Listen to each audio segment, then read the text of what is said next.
Diabetes 1 is really severe diabetes where the cells are damaged in the pancreas and unable to make insulin. Diabetes 2 is really a lifestyle disease where the pancreas has just been overworked by a high carbohydrate, high sugar diet. But the same guidelines will heal both. Can you heal type 1 diabetes? We've seen many heal. Many heal from type 1 diabetes. So I'm going to give you the story of a young man named Dan who came to us. Now Dan had type 1 diabetes. He was 19. He'd been diagnosed when he was 15. He got diabetes after a very strong course of antibiotics for a chest problem, and that had damaged his pancreatic cells, the beta cells that made insulin. When he came to us, he was on 90 units of insulin a day.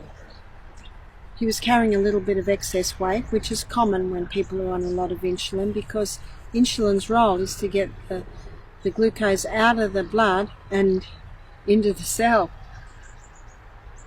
to store it. So the first 2 days at the retreat, we always have juicing. His name was Dan. Dan enjoyed the juices, but at night he found that his blood sugar levels were going too low. Interesting, even on the vegetable juices they were going too low. That meant he was on too much insulin. He had to keep adjusting his insulin because his blood sugar levels kept going low. The first night he would take a lolly or a candy at night. That would get them up, but it would always give him a headache because it got it up so high so fast. The second week he was convicted he shouldn't do that.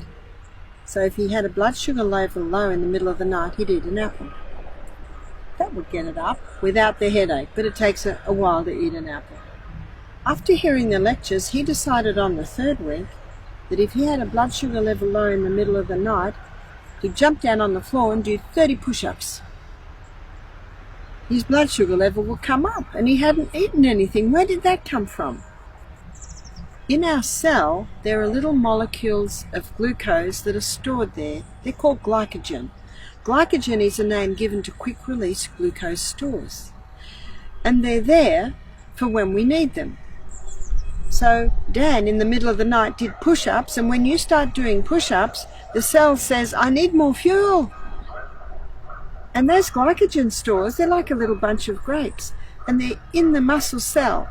And so what the body does, it just plucks it and puts it through the energy cycle, plucks it, puts it through the energy cycle. He said to me the next day, he said, why didn't anyone tell me about glycogen? Those little stores that are sitting in the muscle cell. One morning, Dan rose and his blood glucose levels were 3. That's very low. Our blood glucose levels should sit about 5.5 to 6.5. He took some salt and some water, got dressed, took some more salt, some more water, put his shoes on so he spread the water out, and then he went for a high-intensity interval training run up and down the hills at Misty Mountain.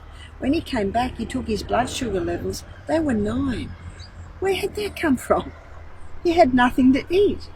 He had the salt, he had the water. Remember, the salt helped the water go in the cell. The water in the cell helps release those glycogen stores. He was with us for 4 weeks. When he left, he was down to 10 units of insulin a day. That's type 1 diabetic. He had a very low carbohydrate diet. So what did he have for breakfast?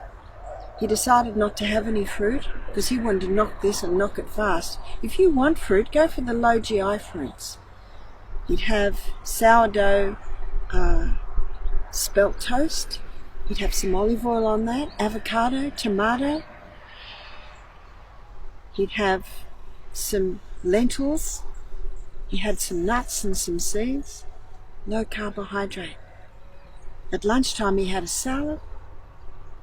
He had low glycemic vegetables, so he'd have more sweet potatoes, lots of greens, broccoli, cauliflower, and he'd have also legumes, maybe scrambled tofu, maybe a stir fry with tofu in it, or maybe he'd have black-eyed beans or a We've done the tofu, or some sort of legume dish, maybe lentils or lima beans or black-eyed beans or cannellini beans or kidney beans. At night, he just had broth. That's all he had. He wasn't getting blood sugar lows anymore because he'd reduced his insulin right down. So his cells, which apparently had been damaged beyond repair, they were obviously repairing, because if they didn't, he wouldn't have had to reduce his blood sugar levels. Dan was diagnosed as type 1 diabetic, and he conquered his diabetes. What an amazing body we live in. I can't say that will happen in every case, but I have seen it happen every time. So you know what I say? Just give it your best. Yes, hydration. Yes, the salt with the water. In fact, we have found that to be more effective than a snack between meals, because your stomach needs the break. Going to bed early. Eating most of your meal at breakfast and lunch. Having a high fibre, low carbohydrate, generous proteins, healthy fats. Make sure you exercise every day. That sounds like the 8 laws of health to conquer type 1 and type 2 diabetes.